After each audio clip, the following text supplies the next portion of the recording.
안녕하세요. 저희 부모님이 만나신 이야기부터 해볼까 해요. 아버지의 나이 33세 저희 엄마를 처음 만나게 되셨습니다. 엄마는 그때 나이가 27이었고요. 외가는 그때가 식당을 시작한 지 2년 정도 되었을 때였습니다. 복잡거리면서 가족끼리 뭉쳐서 식당을 차려서 어떻게든 해보려고 노력을 하던 바로 그런 모습을 보시고 아버지는 엄마와 결혼하실 마음이 들었다고 합니다. 이런 집안의 여자라면 가정을 꾸려서 같이 사는 게 나쁘지 않을 거라고 그렇게 생각을 하셨다고 하더군요. 하지만 엄마는 결혼 생활을 우물쭈물 망설이고 계셨는데요. 아버지가 가족이 아무도 없는 분이신 점이 마음에 걸렸기 때문입니다. 그런 점이 아무렇지 않게 느껴질 정도로 아버지를 향한 감정이 깊지는 않았다는 의미이기도 하지요. 그런데 외가에서 두 분의 결혼을 적극 찬성을 하였던 거예요. 사내라면 인생을 혼자 개척할 줄 알아야 하는 거 아니겠어? 내가 보기에는 아주 사내다운 것만 같은데 네가 그렇게나 결혼을 망설일 이유가 어디에 있냐? 돈 관리를 잘하는 것 같던데 돌봐주는 가족 하나 없이 의지할 가족도 없는데 거기까지 혼자 온 것 보면 분명 남다른 것 같더구나. 돈 냄새를 잘 맡는 사람이 세상에 별로 없다고 그러던데 얼른 결혼해라. 괜히 놓칠 생각이나 하지 말고. 네 나이가 지금 이미 시집을 가고도 남을 때야. 외할아버지와 외할머니 두 분이 차례로 종용을 하시는 것에 엄마의 마음이 흔들리고 있었습니다. 특히나 큰이모가 저희 부모님의 결혼을 열심히 밀어붙이셨고요. 큰이모가 외할아버지, 외할머니를 처음에 설득하시고 아버지에 대해 좋은 말씀을 많이 주셨더라고요. 그런 노력이 빛을 발한 덕분인지 이듬해 부모님은 결혼을 하셨답니다. 그런데 여기서 어처구니가 없는 반전이 하나 있었어요. 사실 큰이모에게 저희가 존재했다는 그런 반전이었습니다. 큰이모는 본인보다 8살 연상인 큰이모부하고 중매로 결혼을 하신 분입니다. 24세 결혼을 하셨고요. 그 당시에는 그게 절대로 드문 일이 아니었다고 합니다. 그 시대를 지나오신 분들이라면 아마 동의를 하시겠지요. 8살 차이? 여자 나이 한창 어리고 젊을 때 시집을 가는 것? 이런 건 아무것도 아니었죠. 남자 쪽의 나이가 8살 정도로 충분히 많을 수도 있는 것이었고 어렵지 않게 찾아볼 수 있는 경우이기도 하였어요. 그런데 신기한 게도 말입니다. 큰이모의 주변이 하필이면 유난했던 거예요. 당시에 큰이모 내외는 이제 결혼 생활을 시작해서 열심히 미래를 준비하고 가정을 꾸려보려는 신혼부부들이 유독 많이 몰려 있었던 동네에 살고 계셨어요. 여기에 신기하게 죄다 끼케야 2살이나 3살 정도만 나이 차이가 나는 부부들이 즐비해 있었던 것입니다. 왜 내 신랑만 나이가 많아? 그리고 왜 나만 연애 결혼이 아니야? 정말이지 동네 창피해서 못 살겠어. 큰이모는 그런 것에 신경을 많이 쓰고 계셨고요. 게다가 큰 이모부의 외모가 동안이 아니라는 점도 한 몫을 했을 것입니다. 액면가로 따지자면 8살이 아니라 최소한 10살은 두 분이 차이가 나 보였거든요. 가만히 생각해보니까 나는 딱히 원해서 한 결혼도 아니었는데 너무 분한 것 같아. 나는 대체 왜 그랬을까? 요즘 여성들은 생각하는 게 하루하루 달라지고 있다고 하는데 나만 너무 신여성이 못되고 구닥다리였나 봐. 창피하고 분해서 내 인생 어떡해? 한번 그런 생각에 사로잡히고 났더니 큰이모의 속에서는 늘 화가 조용히 끓게 되었던 것입니다. 그런데 마침 엄마가 결혼을 떨떠름해하고 계시는 모습이 눈에 들어왔던 거예요. 큰이모는 옳다거니 싫으셨고요. 그러니까 모든 게 당신의 동생을 위해서 나셔섰던 게 아니었습니다. 큰이모는 단지 너도 당해봐 라는 심리였던 것이에요. 아버지가 아무 가족이 없는 분인 걸 아시고는 큰이모는 속으로 볼품없는 남자라고 생각을 하셨고요. 어떻게 동생을 향해서 그렇듯 모난 심리를 발휘하실 수가 있었을까요? 이런 큰이모의 속마음을 어떻게 알았는가 하면 몇 년이 지난 뒤에 술자리에서 만취하신 상태로 실토를 하셨기 때문입니다. 그 술자리도 괜히 만들어진 것이 아니었지요. 그건 아버지가 아주 좋은 직장에 제안을 받아서 들어가신, 그러니까 이직을 해내신 직후의 일이었습니다. 게다가 외할머니의 생신도 목전이었기 때문에 겸사겸사 다들 모인 자리였어요. 장소는 외가에서 하고 있던 작은 식당이었고요. 외할머니께서는 흐뭇한 미소로 아버지와 엄마는 쳐다보셨습니다. 결혼을 참 잘 시켰어. 다른 게 선물이야? 이렇게 잘 사는 모습이 바로 선물이지. 사위를 정말 잘 두었다느니, 딸이 결혼복이 넘쳐서 즐겁다느니 이런 말씀을 길게 이어가셨습니다. 원래 그렇게까지 한 가지 말씀을 오래 하시는 분은 아닌데 그날따라 기분이 좋으셔서 약주를 하신 게 원인이었던 것 같아요. 가정을 잘 꾸려서 단란한 모습이 아주 보기 좋다는 말씀까지 외할머니께서 뱉으셨을 때 구석에 앉으신 채로 심란함을 술로 몰래 달래고 있으셨던 큰이모가 울컥하시고 말았던 것입니다. 대체 뭐가 가정까지 잘 꾸렸다는 거예요? 어머니, 나는 아들 하나, 딸 둘, 이렇게 셋 낳고 잘 사는데 나한테는 한 번도 그런 말씀 하신 적 없잖아요. 너 혹시 취했니? 언제 그렇게 술을 홀짝거리고 있었어? 지금 그게 아니잖아요, 어머니. 딸만 꼴랑 하나인 집 보고 단란하다고 그러시면 안 되는 거예요. 그게 왜 괜찮아요? 취했네, 취했어. 세상에 저게 웬 추태람. 얘, 자식의 딸 하나만 있는 게 뭐 어때서 그래? 자식이 아예 없는 것도 아닌데. 당혹스러워 하시던 외할머니께서는 예전에 큰이모가 적극적으로 부모님의 결혼을 찬성하셨다는 비화를 밝히셨습니다. 분위기를 좋게 만드시려고 그러셨던 것이었지요. 그런 비화가 있던 줄을 처음 아셨던 엄마는 그게 정말이냐고 하시면서 깜짝 놀라셨고요. 거기서 끝났으면 아름다웠을 텐데 술을 한 잔 쭉 들이키신 큰이모가 잠시 후 난데없이 자백의 시간을 가져버리셨던 것입니다.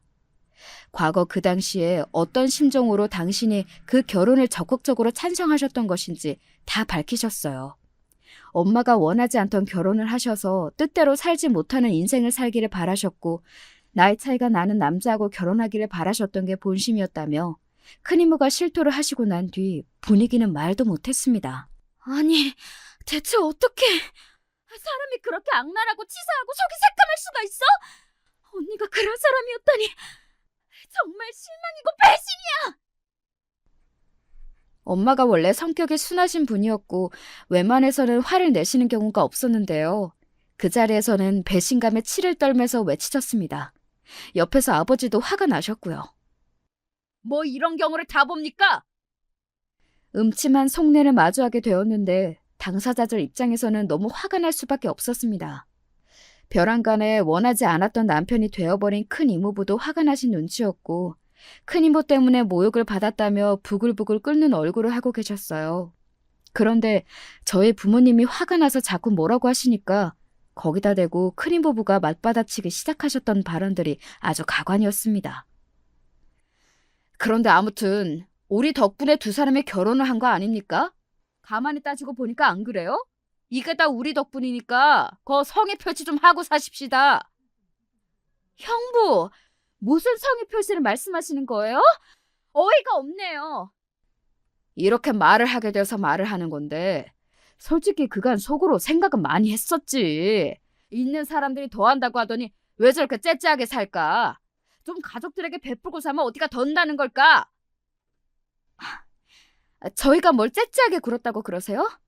돈 낸 일이 있거든 저희가 더 냈잖아요. 적어도 언니하고 형부보다는 저희가 더 가족들한테 잘하고 산 것 같은데요. 그리고 저희라고 해서 뭐 돈이 굉장히 많은 줄 아세요? 그런 거 아니에요. 저희도 미래를 생각하고 대비해야 돼요. 다 계획이 있어요. 이제 본격적으로 애 교육비도 엄청 들어가기 시작할 때인데.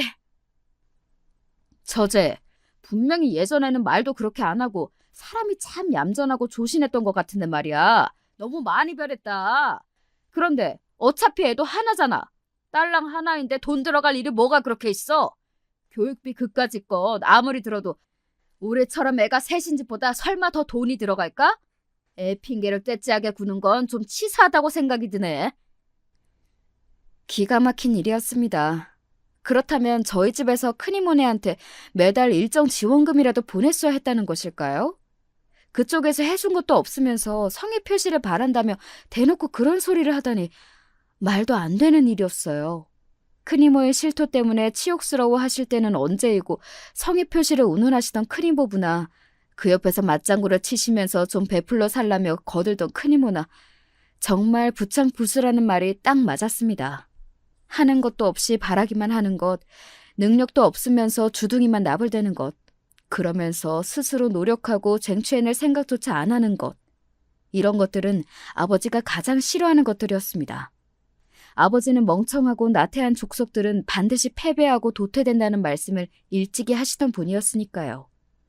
큰 이모의 발언으로 엄마는 더 이상 상대할 가치도 없다며 입을 다물어 버리셨고 앞으로 상종도 안 하겠다고 하시면서 아버지가 먼저 자리에서 일어나셨습니다. 다른 분들은 대체 이게 다 무슨 상황인가 싶어서 머리를 싸매고 계셨고요. 사실 돈 잘 버시는 아버지라든지 외동딸이라든지 이런 요소만 보면 저희 집이 되게 여유가 넘쳐 보였으나 분위기부터가 그렇지 못했습니다. 남들이 부러워할 만하지는 않았다는 얘기예요. 제가 태어난 뒤 아버지가 이렇게 말씀하셨다고 하더군요. 둘째는 꼭 아들이었으면 좋겠네. 아들이 있어야지.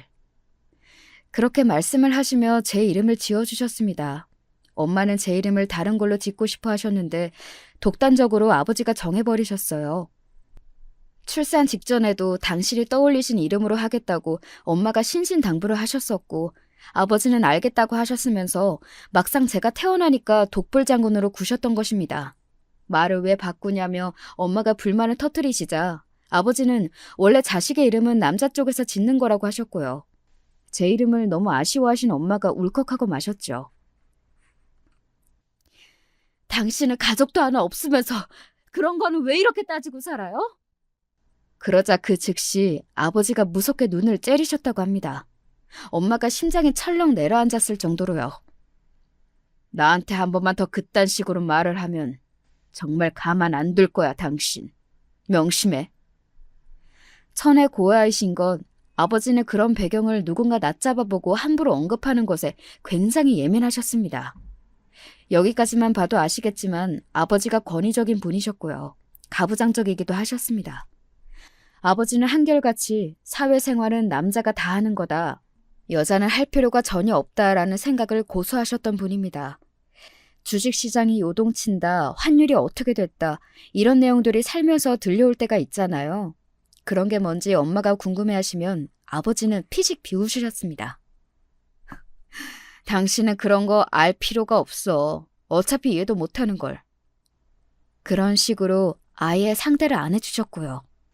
엄마가 영어 문장 하나를 보며 뜻을 궁금해하신 적이 있었는데 그때도 아버지는 비웃음을 날리셨습니다. 그거 하나 뜻을 안다고 해도 뭐가 달라지겠냐면서 어차피 며칠이 지나면 잊어버릴 거 아니냐면서 신랄하게 반응을 하셨지요. 엄마의 얼굴이 민망함에 달아올랐습니다. 혹시 외국에 나가서 영어 할 일이라도 있으면 어떡하라고요? 하나라도 배워두면 좋잖아요.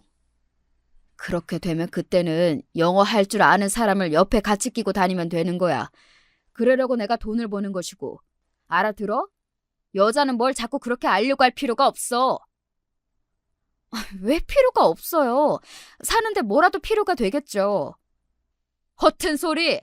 집안일이나 열심히 하고 아이나 열심히 키우고 공부시키고 그저 남편 수발이나 옆에서 잘 들면 되는 거야. 정말이지 앞뒤가 꽉 막히신 분이었죠. 아버지는 물 한 잔도 집에서는 직접 안 떠다 드셨습니다. 그게 바로 집안에서 남자가 가지는 권력이라고 여기셨어요. 여자는 그저 고분고분하게 남자가 시키는 일이나 잘하면 그만이라고 하셨고요. 이런 마당이었으니 제가 아들이 아니라 딸로 태어난 것을 아버지가 얼마나 아쉽고 아까워하셨을지는 굳이 설명이 필요 없습니다. 성공적으로 이직을 해내셔서 큰이모 내외의 시기와 질투를 이끌어내셨던 아버지이셨는데 그런 회사를 때려치우시고 사업을 과감하게 시작하신 것도 전부 아버지의 독단적인 결정이었고 그 과정을 엄마는 전혀 모르셨어요. 사업이 굴러가고 난 뒤에야 엄마는 아셨거든요. 어쩐지 올해 들어서 담배를 많이 피워대더니만 자꾸 그렇게 뻑뻑 피워대는 이유가 있었구나. 이런 속사정이었어. 나는 이런 것도 전혀 모르고 있었네. 뒤늦게 씁쓸해하실 뿐이었습니다. 엄마가 아버지를 향하여 서운해하고 섭섭해하실 일은 산더미처럼 쌓여갔습니다. 그런 것들이 원인이 되었는지 엄마는 몇 년 만에 어렵게 찾아온 둘째를 뱃속에 품으시자마자 건강에 큰 이상이 생기고 마셨습니다. 태어나지도 못한 채 어린 생명이 사라져야만 했고요. 그 뒤 여러 장기에 문제가 생겨서 치료를 받으시다가 약물 치료로는 안 돼서 나중에는 결국 수술을 받으셨고요. 앞으로 임신은 어려울 것 같다는 소견을 들은 것은 그것보다도 더 나중의 일이었습니다. 아이를 가지더라도 위험하기 때문에 출산은 어려울 수 있다는 이야기였어요. 엄마는 그게 충격을 받으셨는데 아버지는 그때도 헛웃음을 흘리셨고요. 원래 임신이라는 게 그런 거 아니야? 원래 죽을 수도 있는 거잖아. 불과 수십 년 전만 해도 집에서 다들 출산했고 그러다가 죽는 경우도 꽤 있었다고 해. 별로 겁먹을 것도 없어. 그러자 엄마가 도저히 못 참겠다는 듯이 아버지의 뺨을 세게 치셨습니다. 분노로 타오르는 엄마의 눈빛 앞에서 아버지는 그 잘난 주둥이를 닫으셨고요. 그 이후로는 살얼음판이었습니다. 저는 집에서라면 장난감을 가지고 놀 때도 소리를 안 내고 조용히 해야만 했습니다. 그렇게 하라는 주의를 들은 적은 없었지만 제가 알아서 몸을 사리게 되더라고요. 분위기를 읽는 것 정도는 어린아이도 할 수 있었으니까요. 부모님의 냉전이 계속되었습니다. 그러나 세월이 모든 것을 무디게 만든다고 삐거덕거리면서도 굴러가는 바퀴처럼 달달거리면서도 작동하는 기계처럼 시간이 지나자 저희 집은 적어도 얼음이 녹은 정도는 되었습니다. 어찌 보면 체념이나 수능인 것 같기도 하였고요. 외가와 틀어진 것은 큰이모의 못된 심보가 밝혀지고 큰이모부가 망발을 짓거리셨기 때문만은 아니었습니다. 중요한 건 그 다음이었죠. 어찌 보면 참 안 됐고 불쌍하다. 보듬어 줘야지. 뭘 어쩌겠니? 너는 윤서방이 돈을 잘 버니까 어쨌든 걱정 없이 잘 살잖아. 어머니가 뭘 하신다고 그러세요? 제가 걱정 없이 잘 사는지 아닌지 어머니가 어떻게 아세요? 네가 언니보다 나은 동생 해라. 네가 먼저 손 내밀고 앞으로 더욱 잘 지내보자고 좀 숙이고 들어가라. 제가 왜 그래야 돼요? 설마 아버지도 같은 생각이신 것은 아니죠? 왜 아니겠니? 다들 한마음 한뜻이지. 이제 식당도 어려워지고 있는데 아무래도 손해를 보는 형국이 되기 전에 정리를 하는 쪽으로 가닥을 잡고 있잖니. 이럴 때일수록 가족끼리 뭉쳐야 되는 거야. 언니도 형부도 아무도 저한테 미안하다고 하지 않았어요. 속으로 어련히 미안해하고 있겠지. 속 깊은 네가 이해해라. 어머니가 이러실 줄은 몰랐네요. 아니, 우리 가족이 이런 사람들인지 몰랐어요. 한평생 봐온 가족들인데 어쩜 이렇게 낯설 수가 있나 모르겠네요. 너는 잘 사니까 갑자기 생각이 그렇게 된 거야. 무슨 소리를 하시는 거예요? 정말 대화가 안 통하네요. 생각해보니까 제가 유산해서 인생에서 가장 힘들었던 순간에도 어머니는 그렇게 말씀을 하셨어요. 그래도 돈 없이 사는 게 아니라서 다행이라고. 힘들어도 돈은 있으니까 그걸로 된 거 아니냐고. 분명히 그러셨었죠. 아프고 괴로워하는 딸 자식보다도 어머니의 눈에는 집안에서 가장 능력이 괜찮은 사위가 벌어오는 돈이 보였나 봐요. 그놈의 돈! 너는 우리 덕에 결혼 잘했으면 그런 줄이라 알면 돼. 뭘 그렇게 열을 내고 그러니? 어머니! 돈 때문에 가족들이 다 이상해진 것 같아서 제 기분이 지금 얼마나 이상한지 어머니는 모르실 거예요. 저는 언니한테 먼저 손 안 내밀어요. 형부도 용서할 수가 없고요. 마음 좀 곱게 써라. 네가 이러니까 우리가 네 언니한테 마음이 더 기우는 건 아니겠니? 다 이유가 있는 거야. 처지가 그쪽이 더 동병상련이라서 마음이 기우시는 건 아니고요? 얘가 나이 먹고 나서 성격이 참 이상해졌어. 너 명심해라. 가족이 최고야. 서로 보듬고 살아야 하는 거야. 윤서방을 봐라. 가족이 없으니까 외로워서 자기 처가에 기대잖아. 외할머니의 입에서 아버지 이야기가 나왔을 때 엄마는 시원하게 웃어 젖히셨습니다. 당신이 안다고 생각하며 살아온 가족들의 모습이 사실은 극히 일부였고 진면목은 전혀 달랐을 수도 있다는 생각을 하게 되셨죠. 그리고 비슷한 이치로 아버지가 어떤 사람인지 가족들이 제대로 알지 못하고 있다는 생각도 하셨고요. 엄마는 외할머니와의 대화, 당신의 친정 식구들이 어떻게 현재 생각들을 하고 있는지 이런 것들 아버지에게 알리셨습니다. 기본적으로 아버지는 계산적인 분이고 과정보다 결과를 중요시하는 분이셨기 때문에 더 이상 당신의 처가에 신경을 쓰지 않기로 그때 결정을 하셨습니다. 저버리시기로 하신 거예요. 아버지가 그렇게 나와주셨기 때문에 엄마도 큰이모에게서 받았던 상처 앞에서 등을 돌리실 수 있었습니다. 혼자였다면 그런 냉정한 결정을 못 내리셨을 엄마였기에 일부러 아버지의 냉정한 면을 빌리셨던 것입니다. 저희 집이 외가와 별로 연락조차 안 하고 살게 되었다는 현상의 방패가 바로 아버지이셨습니다. 아버지를 방패 삼아서 외가에게서 등을 돌리고 나니까 뭐가 더 남아있는 게 없더라고요. 저에게는 부모님뿐이었죠. 사회생활을 안 하시는 엄마에게는 이 가정을 지켜나가시는 의미가 갈수록 커졌고요. 그렇지 않으면 당신의 삶의 의의를 찾으실 곳이 없었던 거예요. 어찌 보면 이상한 점 하나 없어 보이는 저희 새 가족이었으나 그 안을 들여다보면 기이하고 삭막하게 짝이 없었다고 생각을 합니다. 그럼에도 저희는 가족이었어요. 부모님의 싸늘했던 냉전이 결국 시간에 휩쓸려 갔듯이 그럭저럭 살아가는 풍경이 익숙해져서 아기자기하고 화목하지 않아도 아무 문제 없이 잘만 살았습니다. 저는 고등학교에 입학한 직후부터 내내 입시에만 매달려서 3년을 보냈어요. 돌아가신 친할아버지, 친할머니 모두 머리가 좋으셨다고 하던 아버지의 말씀은 허언이 아니었던 것인지 저도 공부에 큰 재능까지는 없어도 괜찮은 성적을 낼 정도는 되었습니다. 아버지만 보더라도 머리가 비상하시다고 할 수 있었으니까요. 최고로 만족하지는 못했으나 뿌듯한 웃음이 입가에 걸릴 만한 대학의 합격증을 받아냈습니다. 그리고 얼마 뒤 부모님이 이혼을 하셨습니다. 저는 어안이 벙벙했습니다. 그 어떤 언질도 미리 받은 바가 없었습니다. 두 분의 이혼은 볼 꼴과 못 볼 꼴을 다 보고 자랐던 제 입장에서도 단 한 번 떠올려 본 적이 없는 결말이었어요. 아버지가 사업을 위해 외국에서 몇 년 살아야겠다고 하시면서 첨예한 갈등이 시작되었습니다. 외국에 나가서 살 마음의 준비를 해두라는 아버지의 말씀에 엄마가 폭발을 하셨던 거예요. 하다 외국에 나가서 사는 것까지 나는 통보를 받아야 돼요? 내가 꼭두각시예요? 나 진짜 참을 만큼 참았어요. 그리고 더는 못 참아요. 이 사람이 왜 이래? 여태까지 내가 하겠다고 해서 뭐가 안 된 게 있었어? 있었냐고! 어디 알지도 못하면서 여자가 멋대로 짓거려? 모르면 제발 닥쳐! 이것 봐요. 내가 모르고 싶어서 모르고 살았어요? 당신이 그걸 바라지 않았어요? 내가 아는 걸 원하지 않았으면서 나보고 항상 알 필요가 없다고 그랬으면서 이 치사한 인간아! 감정의 골이 깊어질 대로 깊어지고 있었어요. 과거에는 하는 수 없이 살얼음판 위에 냉전을 흘러가는 시간에 맡기며 넘어갔으나 세월이 더 흐른 지금 이제는 그럴 수가 없게 된 것이었죠. 제가 대학 입시를 목표로 공부를 하고 있었으니 두 분은 제 앞에서 굳이 파탄이 나고 있는 관계를 알리지 않으셨던 겁니다. 게다가 제가 모르던 사이 일이 또 있었더라고요. 또 큰이모였습니다. 거기는 자식만 셋이었는데 셋 다 잘못 컸거든요. 자식 농사?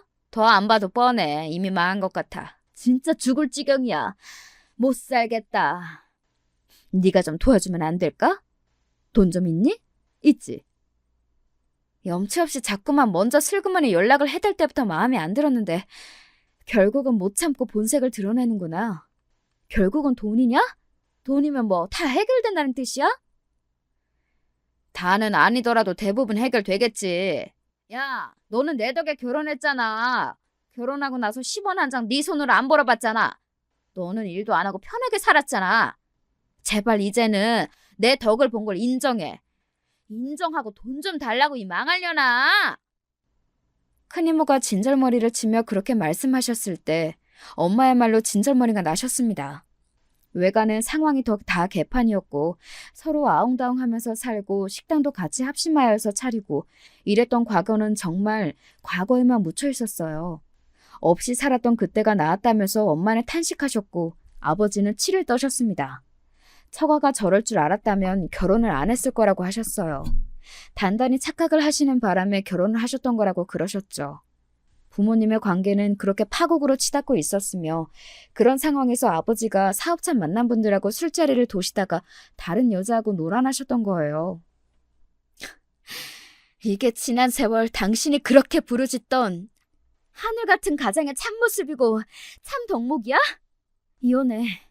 이혼하자고. 다 끝내.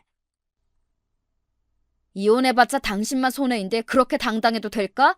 할 줄 아는 것도 없으면서. 헛소리 하지 마. 지금까지 당신은 자기 양말 한 짝도 직접 빨래를 안 해봤잖아. 내가 희생하면서 살았지.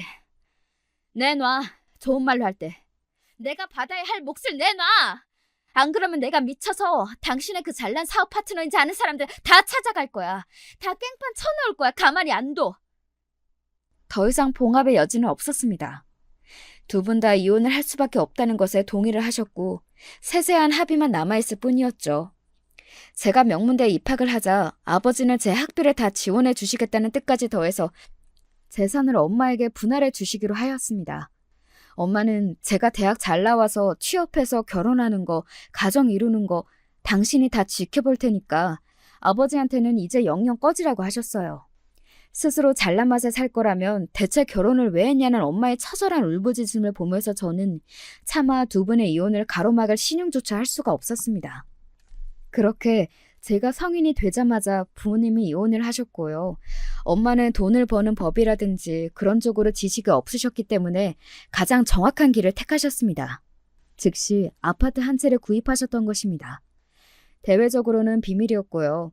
그래서 이혼을 한 뒤 자식만 건지고 돈은 못 건졌다는 엄마의 한숨 소리를 외가에서는 곧대로 믿었습니다. 그런 식으로 엄마는 불필요한 잡음을 사전에 차단하셨던 것이에요.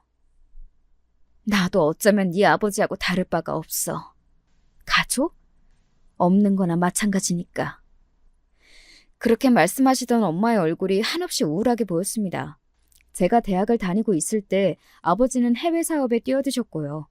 그래서 졸업 전에 잠깐 뵙고 인사를 했던 게 마지막이었습니다. 저는 이제 저에게 아버지가 없다고 생각하며 살아갈 생각이었어요. 그래도 무방하다 여겼고 당신의 온전한 인생을 앞으로 잘만 살아가실 아버지의 모습이 너무나도 머릿속에 잘 그려져서 쓴웃음만 나왔습니다. 피도 눈물도 없으신 분. 그랬기 때문에 당신의 부모 형제를 사고로 다 잃으신 뒤에도 아무런 도움 없이 스스로 성공을 해내실 수 있던 게 아니었나 싶었습니다. 보통 사람이라면 애초에 불가능했을 환경이었으니까요. 저는 대학을 잘 졸업했고요. 직장도 잘 잡았습니다. 직장인이 되고 나서야 엄마하고 여기저기를 그나마 한 달에 2번 정도 놀러 다니고 그랬던 것 같아요. 왜 그 이전에는 그러지 못했던 거인지 후회가 들었죠. 그러다 보니까 함께 들게 되었던 생각인데 엄마와 그렇게 지내본 역사가 없었습니다. 경제적으로 쪼들린 적이 단 한 번도 없던 집이었건만 가족여행을 가본 적이 없었어요. 돈은 있었는데 그게 저희 세 가족을 가깝게 묶어주지는 못했습니다. 저는 아버지의 영향인지 남자들에 대한 불신이 있었고 결혼이라는 제도를 회의적으로 바라봤어요. 그러다가 30이 넘도록 제대로 된 연애를 하지 못한 여자가 되고 말았죠.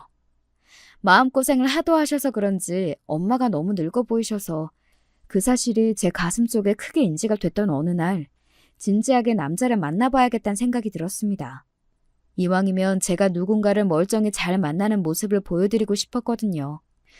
제가 자꾸 혼자 지내는 게 당신의 탓인 것만 같다며 엄마가 자책하셨으니까요. 괜찮은 남자가 아니라면 굳이 억지로 만날 생각은 없었는데 운명같이 남편을 그때 만났습니다. 대학도 잘 나왔고 인상도 깔끔하고 대체로 차분한 분위기를 풍기는 남편을 보자마자 저는 마음에 들었어요. 남편에게는 그때 결혼한 누나도 있었고 일 다니는 남동생도 있었습니다. 3남매나 되는데 집이 좀 여유롭지는 못했어요. 남편이 중학생 때 사기를 당해서 집이 빚더미에 올랐는데요. 제가 얼굴도 직접 뵙지 못한 시아버지 되시는 분께서 그때 상심이 크셨던 나머지 술만 드시면서 지내시다가 급성 알코올 중독으로 세상을 떠나셨습니다. 비극 다음에 이어진 더 큰 비극이었지요. 그런데 친척들이 자기들도 넉넉하지 않아서 물질적 도움은 못 줘도 걱정스런 마음에 연락을 자주 하고 만나면 밥을 사주고 먹을 거 생기면 꼭 보내주고 이렇게 했다네요. 시댁 입장에서는 친척들이 보내주는 그 마음이 정말 크게 의지가 되었다고 합니다. 제가 남편과 결혼하고 싶어진 이유 중 하나도 이런 것에 있었고요. 제가 아버지의 딸이 맞기는 한가 보더라고요. 복작거리면서 함께 식당을 하던 외가의 모습을 보고 아버지가 결혼을 결정하셨다고 그랬는데 저도 비슷한 시각에서 남편과 결혼을 하고 싶어졌으니까요. 남편의 누나 그리고 제 시누이는 고등학교를 졸업하자마자 공장에서 일을 하다가 심해부를 만났습니다. 심해부 또한 다른 공장에서 일을 하던 사람이었고요. 집안 형편이 어려워서 저축은 크게 못하신 분이었어요. 두 사람은 눈 맞아서 거의 같이 살다시피 하다가 아이가 생겨서 결혼을 하게 됐습니다. 그때 시누이가 22살이었고요. 아이만 무려 넷이었습니다. 첫째가 초등학교 입학할 때가 되자 심해부 쪽 집안에서 이쪽으로 와서 살며 애들을 학교 보내면 좋겠다고 제안을 줬었고요. 시누이 내외가 그걸 받아들여서 이사를 갔습니다. 그쪽이 물가도 더 저렴했고요. 그러고 나서야 시어머니께서는 간신히 허리를 펴보셨다고 했어요. 아휴, 뼈 빠지게 고생하면서 안 해본 일 없이 살았는데 손주들까지 보느라 내가 진짜 이러다가 곧 죽겠구나 싶었지. 아휴, 몸에 여기저기가 다 망가진 게 내가 스스로 느껴졌다니까. 그 생활을 1년만 더 했어도 허리나 무릎 중 하나는 반드시 나갔을 거라고 하시며 시어머니께서는 한숨을 내쉬셨지만 그래도 당신의 손주들에 대한 애정이 엿보이는 것 같아서 저는 속으로 웃음이 지어졌습니다. 만약 제가 외동으로 살지 않았다면, 형제들이 많았다면 과연 어땠을까 싶기도 했고요. 저는 아버지 때문에 가부장적인 거라면서 치가 떨렸는데 남편은 전혀 안 그런 성격이었어요. 오히려 너무 무뎌 보였다고나 할까요? 대신에 시아버지께서는 이야기를 들어보니까 가부장적이신 분 같았는데 이미 돌아가셨으니 제가 신경 쓸 건 아니었지요. 남편 하나만 보고 저는 결혼을 결심했습니다. 제가 이 남자와 살고 싶다는 그런 마음이 확실하게 있다고 말씀을 드렸을 때 엄마는 다른 것보다도 제 눈동자를 빤히 쳐다보셨던 것 같아요. 그리고 이렇게 대답을 해주셨죠. 네 눈빛을 보니까 내가 믿어줘도 될 것 같다. 네가 정말 마음을 강하게 굳혔구나. 남편이나 저나 홍기가 찰 대로 찬 나이였고 학벌이나 직장 이런 것도 비슷했기 때문에 양가의 허락은 아무 잡음 없이 받아낼 수 있었습니다. 저희끼리 잘 살면 그만이라는 반응뿐이었죠. 아니, 그런데 내가 마음에 걸리는 딱 한 가지는 어떻게 친인척이 그렇게 없을 수가 있나? 어떻게 꼴랑 모친 하나만 계실 수가 있는지 나는 아무리 곱씹어봐도 믿어지지가 않네. 저한테 엄마 말고 아무도 없다는 것에 시어머니께서는 그걸 못마땅해 하셨어요. 아무리 그래도 그렇지 일가 친척이 아무도 없다는 건 문제가 너무 크게 있는 건 아니냐면서 심상치 않아 보인다고 하셨습니다. 결혼식도 너무 횡할 것 같아서 걱정이라고 하셨고요. 안 그래도 결혼식은 그냥 약소하게 갈까 싶었어요. 자그마한 공간을 대여해서 그렇게 진행할까 합니다. 아주 작게 결혼식을 하겠다고 말씀을 드렸더니 시어머니께서는 눈이 휘둥그레지셨으나 남편이 제 의견에 적극 동의를 한 것을 아시고는 입을 꾹 닫으셨습니다. 진심보다 더 나은 무기는 없는 것 같아서 저는 시어머니께 제가 왜 남편하고 꼭 결혼하고 싶어졌는지 그 이유를 말씀드렸어요. 복잡한 가정사를 밝힌 건 아니었고요.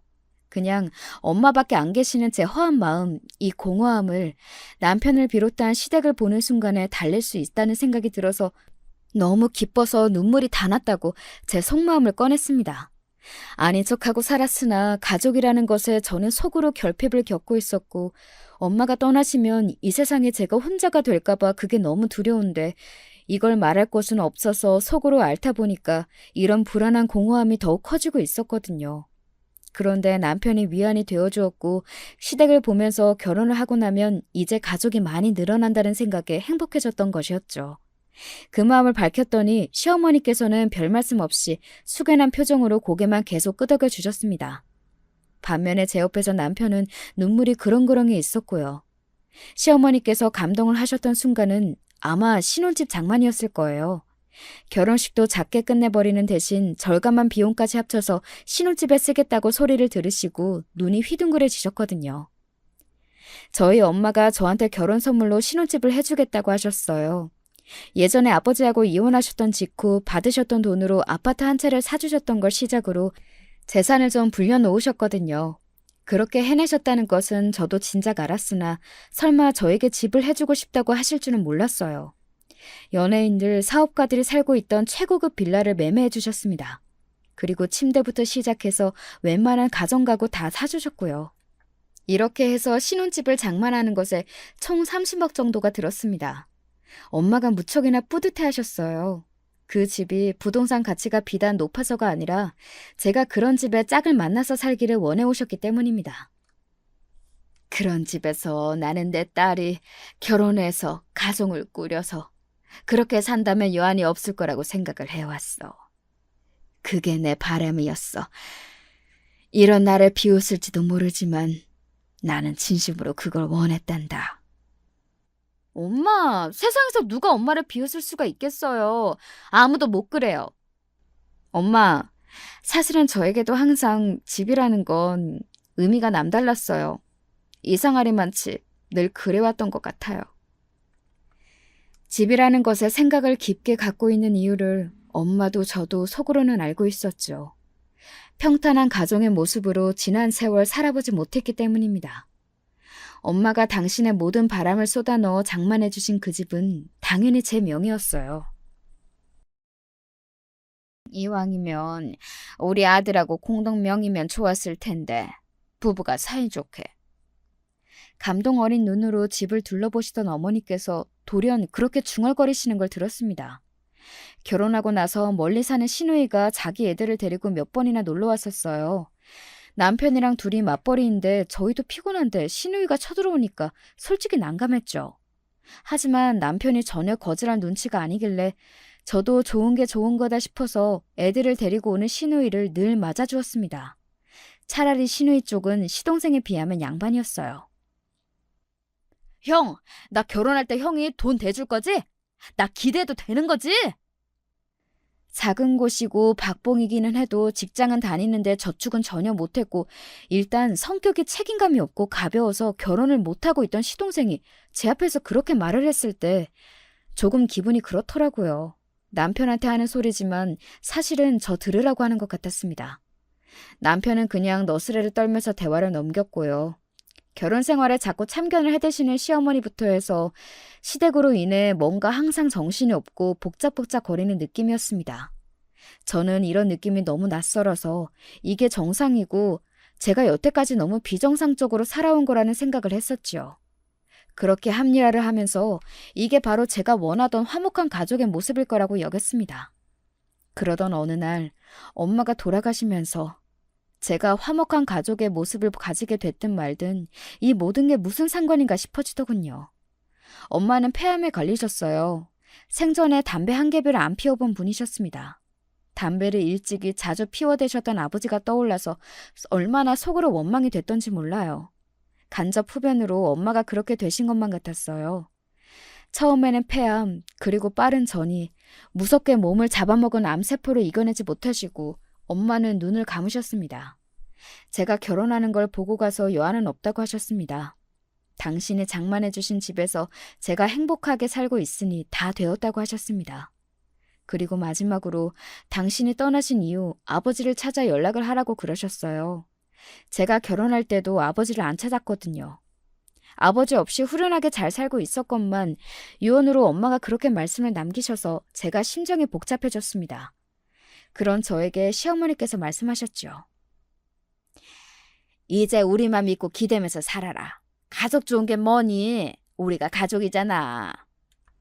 처음에는 너무 감사했고 감동하기까지 했는데 저는 곧 당황하게 되었어요.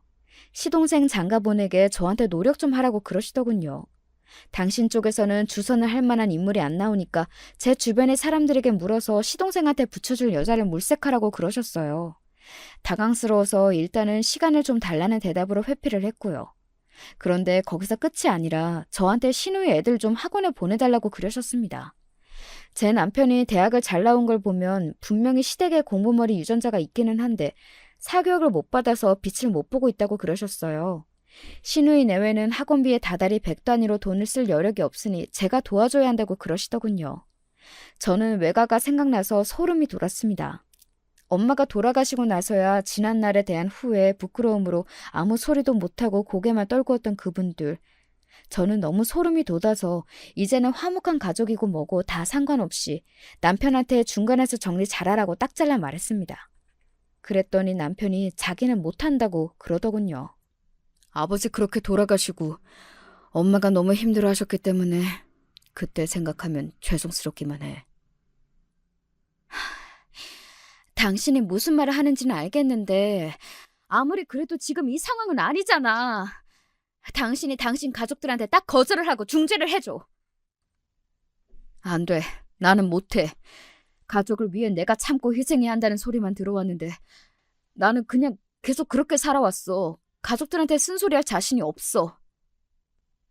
그런 소리를 들어왔다고? 당신이? 왜? 저는 그제서야 알게 됐습니다. 시댁에 공부머리가 유전자가 있던 게 아니라 남편이 그냥 죽도록 노력을 해서 혼자 결과를 잘 냈고 대학을 잘 갔다는 사실을 말입니다. 그러니까 신우의 시동생 모두 공부와 인연이 없었고 신우의 애들도 마찬가지였죠.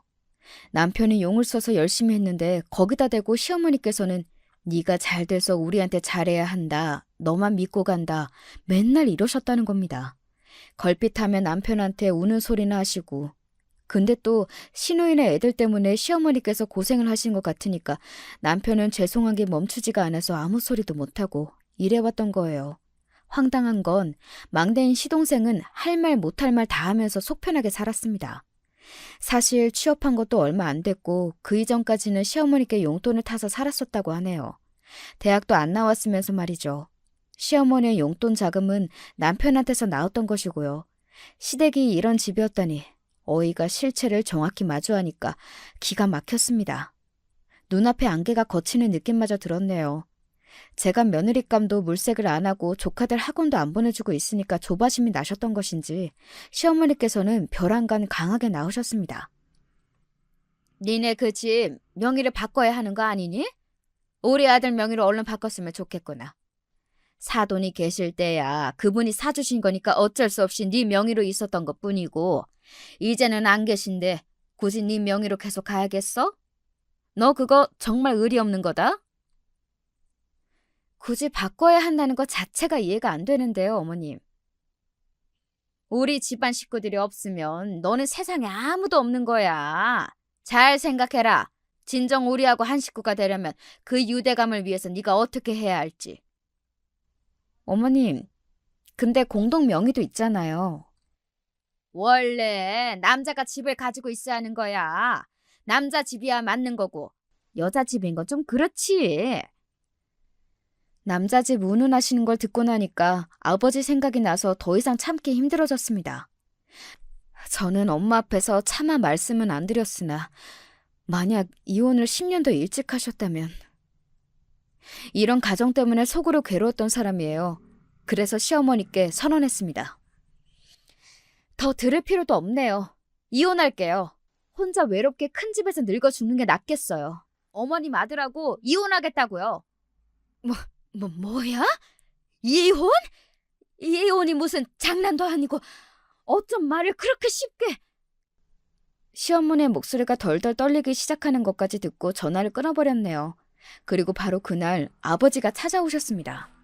고민 끝에 연락을 드렸거든요. 엄마의 유언을 지킨 것이었죠. 많이 늙으신 모습에 심란해져서 남몰래 한숨을 쉬었습니다. 정말 싫고 미운 아버지인데 저와 이목구비가 여전히 너무 닮아 있어서 혈연이란 뭘까 싶어지더라고요. 증오만 존재할 수는 없는 것, 이것은 애증 같은 것이었습니다. 시어머니께 제가 이혼 선언을 했다는 것도 미치겠는데 갑자기 연을 끊고 살았던 아버지까지 등장하니까 남편은 정신이 쏙 빠져 보였지요. 저를 오래간만에 보자마자 이혼이라는 단어를 듣게 되신 아버지가 경위를 궁금해하셨고 저와 남편이 교차로 말을 해가면서 그간 있었던 일을 알려드렸습니다. 자네, 잘 듣게. 짐작했겠지만 내가 나름 자산가라면 자산가인데 나 죽으면 내 모든 재산은 내 딸의 몫이야. 내가 죽으면 내 딸에게, 그게 안 되면 사회의 환원이 되도록 나는 이미 모든 준비를 다 해놓고 사는 사람일세. 내 딸은 나이 들어서 적어도 돈이 없어서 고생할 일은 없다는 뜻이지. 자네 따위 없어도 내 딸은 당연히 잘 살 인물이고. 그러니 아쉬운 건 자네 입장이야. 지금 선택하게. 자네 가족들과 연을 끊고 내 딸하고만 살 것인지, 아니면 내 딸하고 당장 이혼할 것인지. 아버지의 말씀에 저는 심장이 내려앉을 정도로 놀랐어요. 하지만 일부러 겉으로는 티를 내지 않았습니다. 뭐가 됐든 저에게는 도움이 되는 방향으로 정리를 잘 해주셨으니까요. 나는 아버지 자격 따위 없는 사람이네. 스스로 잘 알지. 그러나 적어도 나는 하나뿐인 내 자식이 불행한 결혼 생활을 하는 것만큼은 없는 자격을 내세워서라도 막을 걸세. 남편이 아버지 앞에서 결의 한찬 표정으로 고개를 떨구었습니다. 그리고 바로 다음 날 결정 내린 것을 시댁에 가서 남편이 전했고요. 시어머니께서는 거의 기절을 하시려고 했죠. 뭐가 어쩐다고? 뭐를 안 보고 살겠다고? 우리를? 이 녀석아, 이게 다 전부 너를 위해서였다. 네가 내 덕에 잘 된 거야. 모르겠어? 너 제발 정신 차려라. 네가 내 덕을 봤기 때문에 대학 잘 가고 직장 잘 잡고 집착만 해온 여자를 만난 거야. 이게 다 내 덕분이라고. 그걸 왜 몰라? 시어머니께서 비통함에 젖어 울부짖으시는 그 내용에 저는 귀를 막아 버렸습니다. 왜 남편이 지난 세월 찍소리 한 번 안 내고 헌신적으로 살아오고 피나는 노력을 해서 얻어낸 결과들이 시어머니의 공로가 된다는 것인지 이해할 수 없었어요. 남편은 심적으로 너무 괴롭다고 하였고 엄마가 돌아가신 이후부터 너무 지쳐있던 건 저도 매한가지였어요. 그래서 저희는 고민 끝에 아버지의 추천에 따라 외국행을 결정해 지었습니다. 아버지가 사업을 하시면서 터를 잡아놓으신 곳이 있었거든요. 마침 남편의 회사가 그쪽에도 지부가 있어서 파견 형식으로 근무를 할 수가 있었습니다. 급여가 대폭 깎이게 되었지만 그건 중요한 문제가 아니었으니 감지덕지였죠. 물론 저희가 아버지와 같이 사는 건 절대 아니었고 아버지는 이제 다른 도시에 사셨습니다. 그 도시에 사시면서 한국으로 오고 가셨고요. 저희 부부는 아버지가 예전에 구해놓으신 집으로 가서 짐을 풀었는데 작은 정원에 노란색 식물이 즐비해 있었습니다. 엄마가 생전에 좋아하셨던 색이 노란색이었거든요. 후회한다는 말로는 부족한 나의 인생에서 너 하나만 남았구나. 아버지는 저에게 딱 그 말씀만 남기신 채 그저 당신의 일상을 사셨습니다. 저희 부부에게 연락을 하거나 그러지도 않으셨고요. 한국에서 난리가 난 건 시댁이었네요. 황금알을 낳는 거위를 놓쳤다는 것을 하루하루 느끼고 있었을 테니까요. 외국에서 근무할 수 있는 3년여의 기간을 다 채우자고 남편과 상의는 마쳤고 평온한 일상을 보내는 중입니다. 그런데 시댁은 그렇다 쳐도 아버지 쪽이 아무래도 신경이 쓰이네요.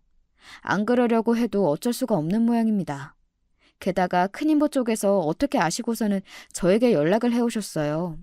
다른 의도는 없으니 저와 연락을 하며 잘 지내고 싶다고 하셨습니다. 에휴, 어쩌면 좋을지, 대체 어떻게 하고 싶은 건지 제 마음을 저도 모르겠네요.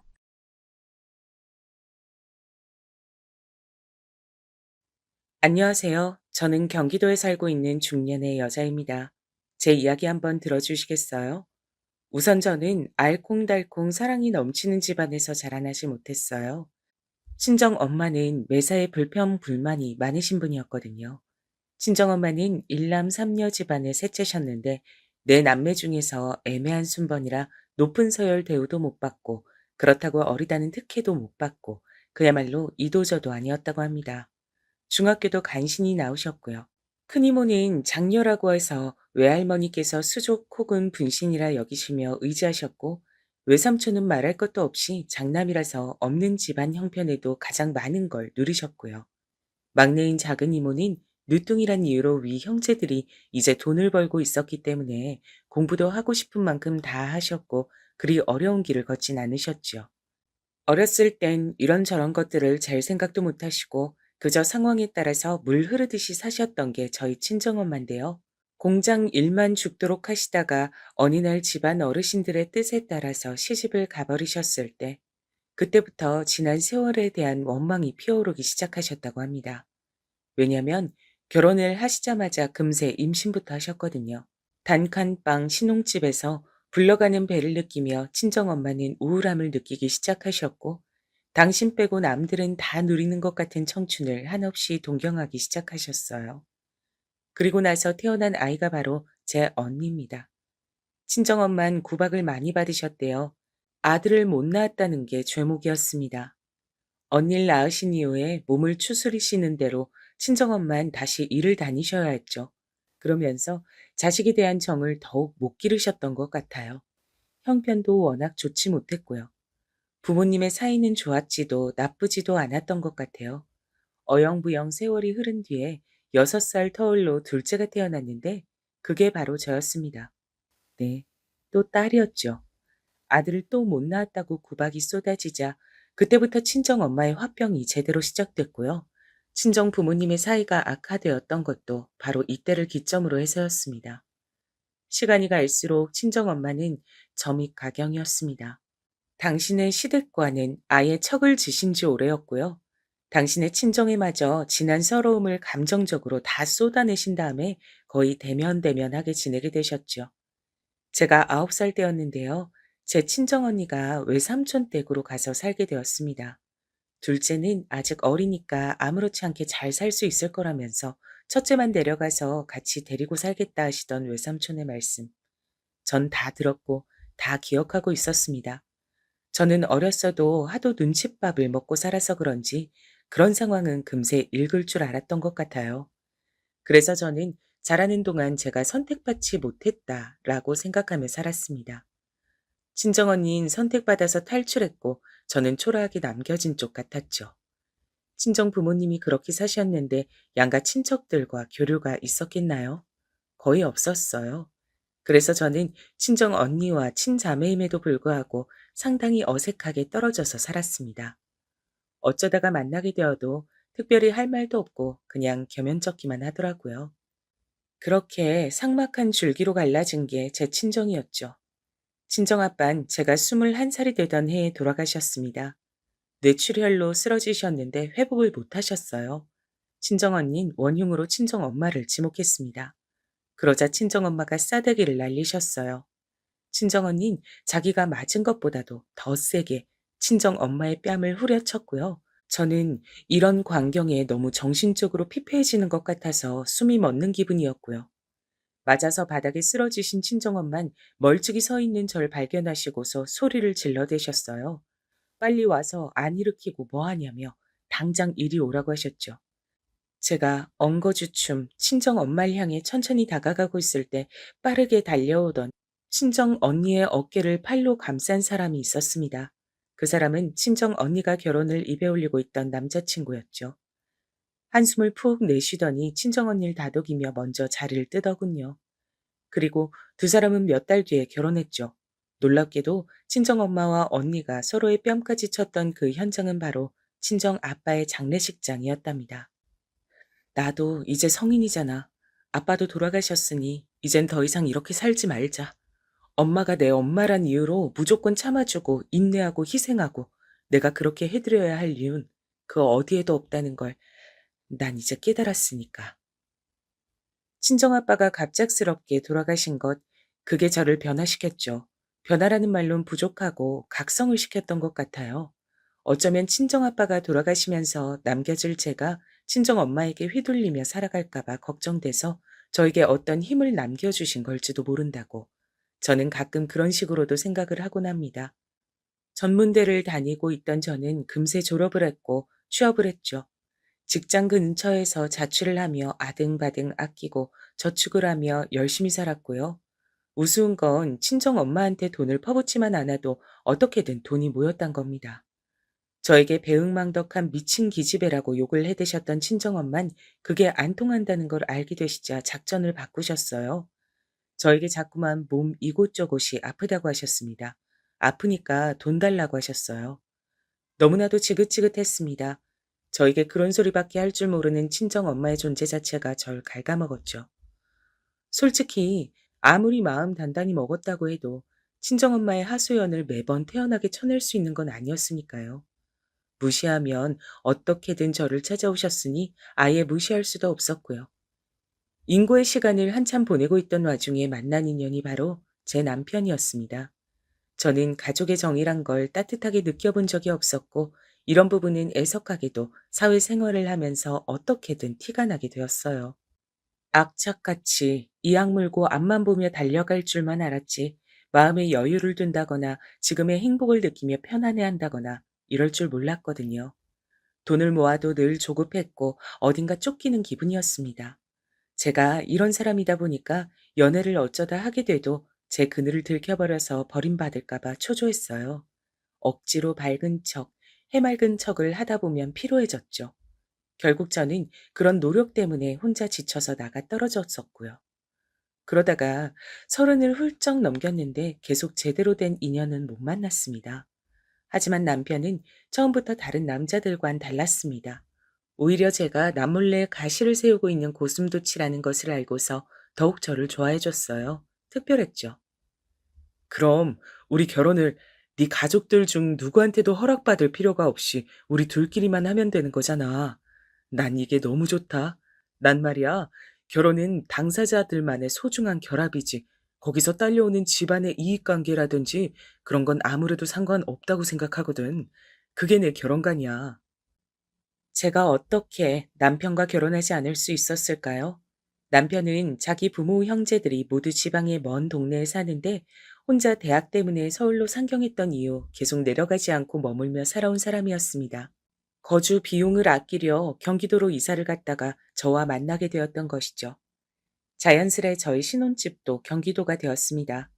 서로를 오래 알고 결혼한 건 아니었으나 그럼에도 분명한 믿음이 있었고 저는 이 남자다 싶어 그냥 돌진해 버렸어요. 저도 이제는 저만의 단란한 가정이라는 걸 가져보고 싶었거든요. 시댁이 생기는 것도 저는 절대 나쁘게 생각되지 않았습니다. 비록 시댁이 멀지만 복작복작한 식구들의 정을 간접적으로 느끼며 산다면 좋을 것 같았죠. 그런데 펼쳐지는 상황이 생각과는 영 다르더라고요. 남편은 형제가 위로만 셋 있는 막내입니다. 시부모님께서 나이가 꽤 있으신 만큼 남편이 30 중반이 돼서야 결혼하게 된 만큼 저희 부부의 결혼에 대해 전혀 왈가왈부하지 않으셨어요. 그런데 결혼을 한 직후부터 시댁의 각종 대소사에 제가 전부 끌려갈 줄은 몰랐습니다. 결혼하고 한 달 됐을 때 남편의 멀디먼 친척 형제의 결혼식에 참석하라는 시댁의 연락을 받은 게 시작이었죠. 남편도 그 친척하고 아주 어렸을 때 두어 번 본 게 전부라고 했어요. 세상에, 왕래가 그 정도로 없었는데, 게다가 본인 결혼식 날짜가 잡혀 있던 상황에서 우리 결혼식은 안 왔는데 우린 가줘야 한다고? 이건 좀 아닌 것 같아. 장소도 생각보다 너무 멀잖아.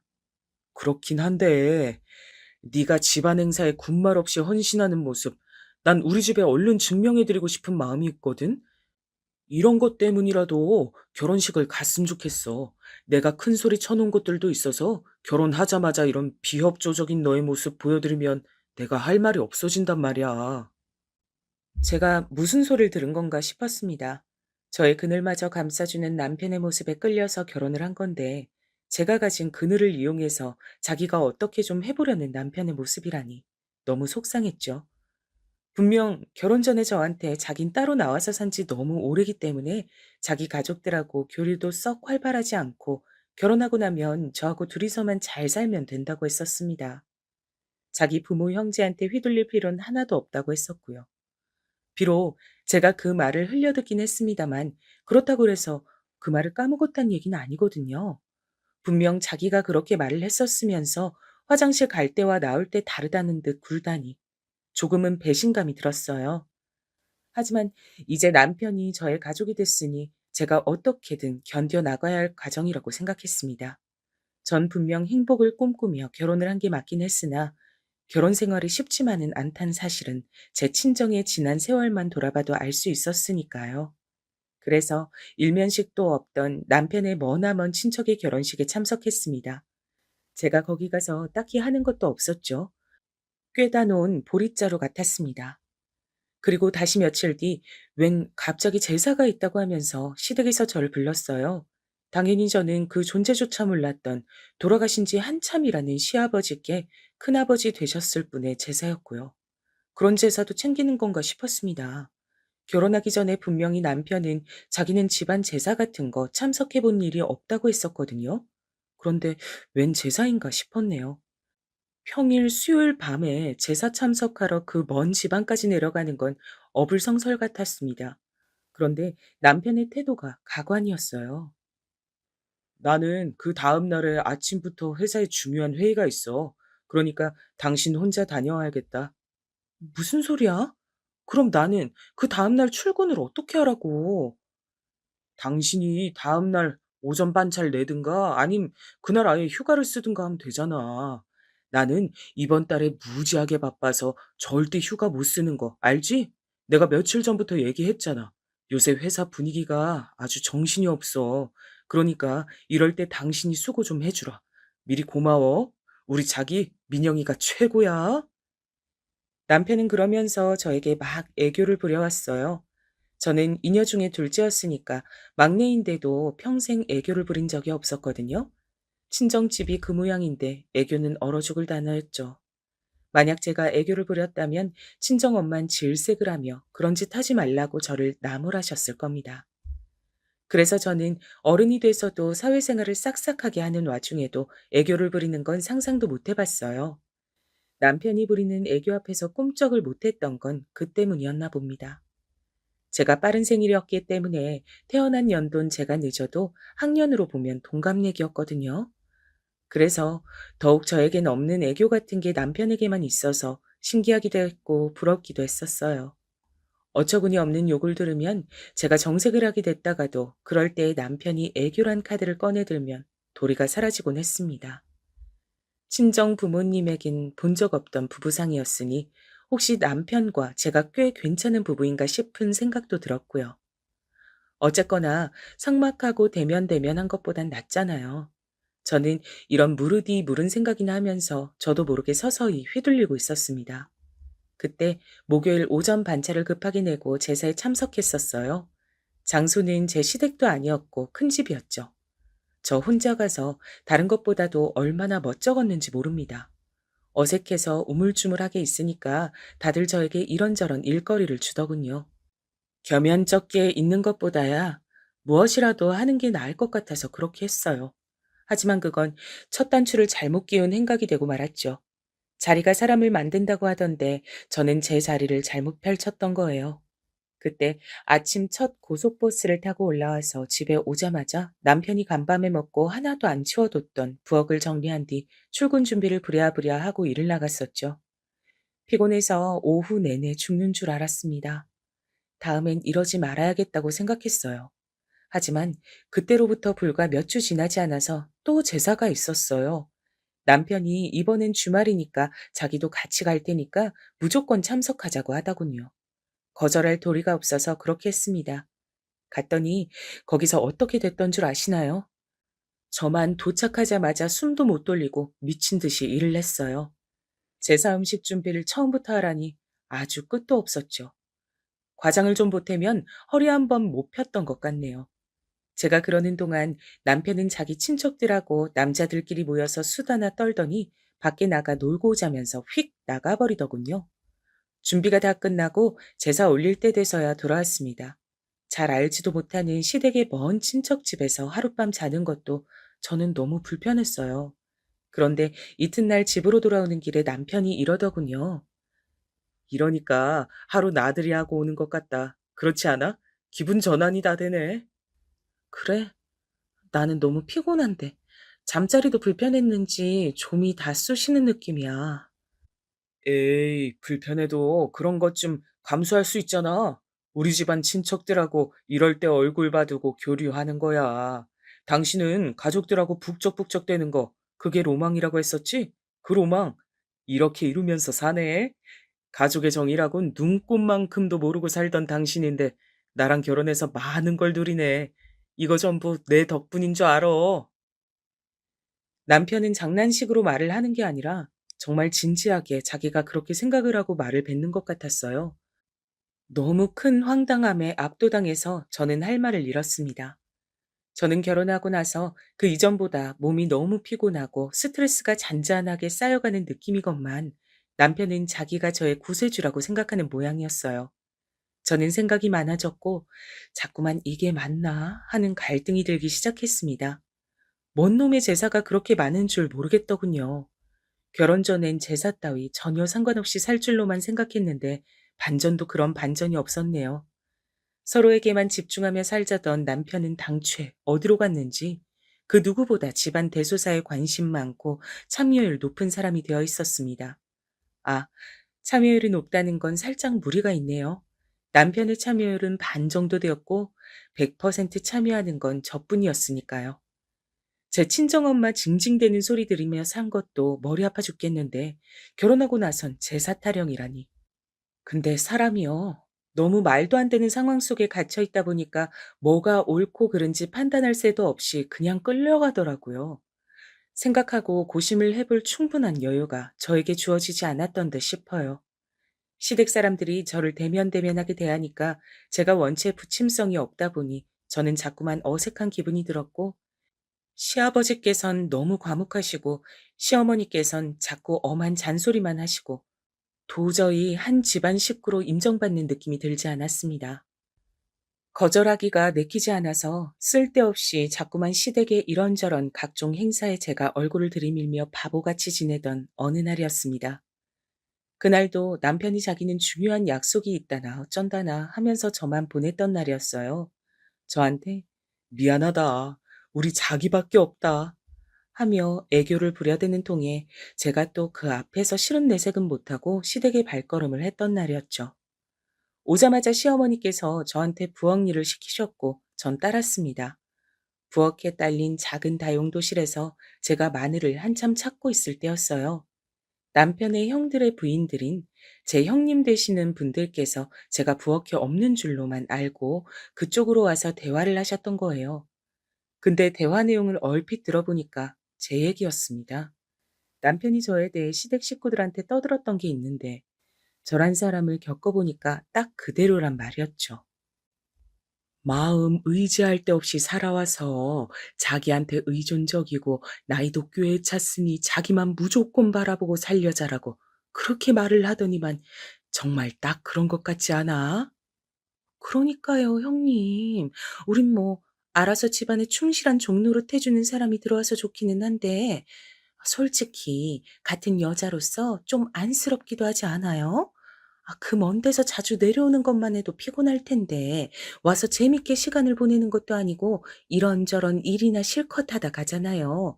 전업도 아니고 직장 다니면서 말이죠. 나원 참. 멀리서 오는 것까진 그렇다 치는데 시댁에 발걸음하면서 남편 두고 혼자 오는 여자? 이런 처지가 진짜 불쌍한 거지. 정말 간이고 쓸개고 다 주고 사나 봐. 얼마나 외롭고 가족의 정에 목이 마른 채로 살았으면 그럴까 싶다. 거기 친정 얘긴 동서도 들어서 알지? 어유, 그럼요. 아주 인상 깊게 들어서 다 기억나요. 아직 마늘은 까기도 전이었지만 눈이 참 맵더군요. 금세 눈가가 뜨거워졌고 눈물이 차오른 걸 보면 그게 아주 독할 만큼 매운 마늘이었나 봅니다. 그냥 그렇게 생각해버렸어요. 저 대화 때문에 제가 우는 거라고 여기고 싶지 않았거든요. 저는 두 형님들이 부엌을 나갈 때까지 그 다용도실에서 가만히 숨죽여 있었어요. 꽤 한참을 아무 생각도 하지 않고 그저 제 감정만 다스리고 있다가 일 안 하고 어디에 처박혀 있는 거냐며 시어머니께서 저를 찾는 소리가 들려오고 나서야 걸음을 옮겼습니다. 그때 제 눈에 들어온 시어머니의 모습이 너무 늙고 작아 보여서 놀랐어요. 원래 이렇게 왜소하신 분이었던가? 저기 보이는 아버님도 마찬가지네. 원래 저렇게 낯빛이 시꺼멓고 체구가 작으셨던 분인가 싶네. 사실 그건 제 달라진 마음가짐에서 비롯된 것이었죠. 저는 급한 일이 생겨서 가봐야 한다는 짧은 핑계만 남긴 채 시댁을 빠져나왔습니다. 시부모님께서 저를 무척 당황스럽게 보셨었죠. 군말 없이 시댁 일 거드는 며느리가 전데 기행을 벌였으니 절대 제가 거짓 핑계를 댔을 거라고 그때 생각 못 하셨을 겁니다. 현관으로 빠르게 다가가 형님들과 마주쳤어요. 저를 오묘하게 쳐다보시더군요. 여태까지 저를 안쓰럽고도 우스운 동서로 여기고 계셨다는 걸 그제야 알았다는 게 제 스스로 기가 막혔습니다. 그곳을 태연하게 빠져나온 저는 두 번 다시 그곳으로 가지 않았습니다. 그곳뿐만 아니라 다른 어떤 시댁의 대소사에도 일절 참여하지 않았죠.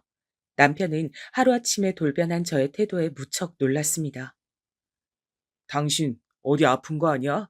그렇지 않고서야 이럴 리가 없는데. 김민영은 내가 아는 최고로 착하고 수더분한 여잔데 갑자기 왜 안 하던 짓을 하고 그래? 당신답지가 않아. 나답지 않다고? 나다운 게 대체 뭐라고 생각해 왔는데? 나 이제 아무런 득도 없는 짓거리에 내 시간과 노력을 쏟지 않을 거야. 득과 실은 따지면서 살아야지. 한 가족인데 어떻게 집안일에 득실을 따질 수가 있어?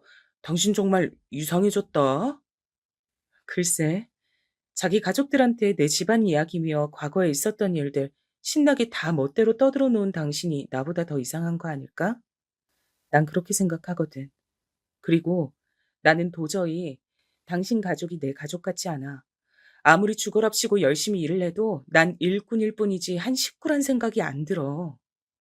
제가 그동안 한 번도 보인 적 없던 차분하고 싸늘한 태도로 말을 이어가자 남편은 말문이 막혔고 금세 얼굴이 당혹감으로 시뻘겋게 물들었습니다.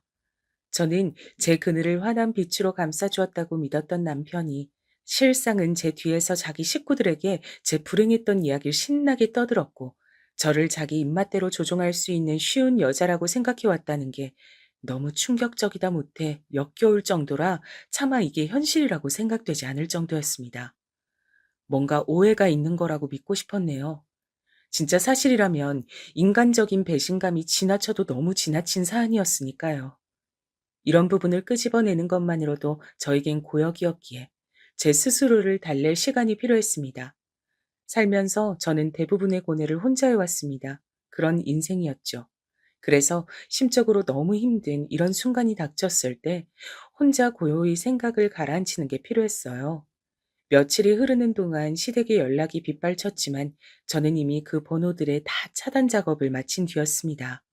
수습하는 남편만 바빠졌죠. 하지만 상관하지 않았습니다. 제 생각의 정리를 계속하고 있었어요. 겨우 이렇게 살고 싶어서 온갖 괴로웠던 지난 날들을 다 이겨내며 살아온 것은 아니라는 결론이 들더군요. 고작 이런 모습으로 살 것 같았음 차라리 친정 엄마의 곁에 붙어서 괴로움 속에 메말라 죽는 게 나았을 거란 생각 역시 들었고요. 이제 이런 복잡한 심경을 아는 채로 지내는 사이 남편은 거나하게 본색을 드러내 주었습니다. 바람이었어요. 저를 향해 당신 이상해졌다고 툴툴대던 적반하장의 남편은 그러던 본인이야말로 진짜 이상한 짓을 저질렀습니다. 사실상 저와 냉전 상태였음에도 불구하고 언제부턴가 아침 출근길에 콧노래도 부르고 옷도 신경 써서 골라 입고 심지어는 향수도 슬쩍 뿌리더군요. 게다가 먼 놈의 회식이며 야근이 그렇게 많은지 집에도 아주 늦게 귀가할 때가 많았습니다. 가만 보니까 전에도 왠지 회사 일이 갑작스럽게 바쁘단 얘기를 자주 하지 않았었나? 만약 그게 가짜였다면 날 시댁으로 혼자 보내기 위한 거짓말이었을 수도 있고 어쩌면 바람을 피우기 위한 변명이었을 수도 있어. 저에게도 여자의 직감이라고 불리우는 게 있긴 하더라고요. 믿고 싶진 않았으나 남편에게 아무래도 다른 여자가 있는 듯 싶었습니다. 간을 보며 지내던 저는 어느 날 회사에 큰일을 터져서 야근을 하게 됐다고 금요일이라 내일 출근을 안 하니까 다 수습하고 가려면 거의 자정무렵까지 걸릴 것 같다고 남편에게 거짓말을 했어요. 그러면서 냉장고에 양념고기 있으니까 챙겨 먹으라고 했습니다. 정말 맛있는 한우로 만든 거라고 덧붙였고요. 과연 이런 얕은 수법이 통할까 싶었는데 어이없게도 진짜 통했습니다. 평소보다 2시간 늦게 집으로 가봤죠. 그런데 빌라 입구에서 나오던 남편을 딱 마주쳤던 겁니다. 남편 옆엔 팔짱을 끼고 있는 여자가 있었어요. 딱 봐도 저보다 나이가 어렸고요. 절 보자마자 슬쩍 팔짱을 풀더군요. 그걸 보고 이 여자가 절 알고 있다는 걸 알았습니다. 아, 깜짝이야. 다, 당신 왜 벌써 와? 일이 빨리 마무리됐거든. 근데 내가 야근하는 동안 당신은 아주 즐거운 시간을 보내고 있었나 봐. 지금 제정신이야? 당신이 나한테 어떻게 이래? 아니야. 뭔가 오해가 있나 본데 이쪽은 내 친한 대학 후배일 뿐이야. 남편은 딱 잡아댔습니다. 이성이기 때문에 호감은 있으나 자기는 유부남이기 때문에 바람은 아니라고 하더군요. 이게 당최 말이야, 막걸리야 싶었네요. 상간녀인 게 분명한 그 여잔 당당한 표정으로 가버렸고 그날 저희는 부부싸움을 했습니다. 남편이 저한테 뭐라고 했던 줄 아세요? 야근한다고 거짓말했냐며 악독한 여자라고 했습니다.